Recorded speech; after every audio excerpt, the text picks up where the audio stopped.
రవలి గారి మ్యారేజ్ కోసం అని చెప్పేసి మీరు హైదరాబాద్ రావాలని అది కూడా మీరు అన్ని తెలుసుకుని వచ్చున్నారు. అది హరిత రవళి వచ్చేప్పటికి పిల్లాడు పుట్టేశాడు హరితకి మృదులు. వాడు 5వ నెలలో నేను ఇక్కడ పంపించాను హైదరాబాద్కి.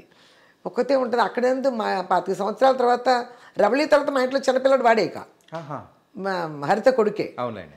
అప్పుడు బాగా అలవాటైపోయింది కదా మాకు 5 నెలలు. పిల్లడితో ఏం బాధపడుతుందో, ఒక్కతే షూటింగ్ చేస్తుందేమో, పిల్లాడిని ఎక్కడ పెడతారు, అది ఇది ఒక పక్కన అవుతుంది. ఈ లోపల ఈ పిల్లల్ని చూద్దాం, సినిమాలు పెద్దగా తగ్గినాయి కదా ఎలాగైనా. సరే హైదరాబాద్ వెళ్ళిపోతే ఎలా ఉంటాం, ఇక్కడున్న వాళ్ళకి ఎలాగో రావట్లేదు, అక్కడికి వెళ్తే సినిమాలన్నా వస్తాయి కదా, పోనీ అక్కడికి వెళ్ళిపోదాం అని అసలు అనుకోకుండా అక్కడికి వెళ్తేనే సంబంధం దొరుకుతుందని కూడా నా మైండ్లో ఉంది. ఆంధ్ర వెళ్తే సంబంధం చూద్దాం, ఇక్కడ ఎవరు తెలియట్లేదు నాకని.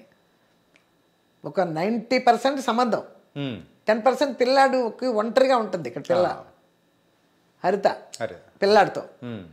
మేము వెళ్ళామంటే మాకు దగ్గర వదిలేస్తుంది కదా తోడుగా, వాళ్ళ పనులు వాళ్ళు చేసుకుంటారు కదా, అదొకటి.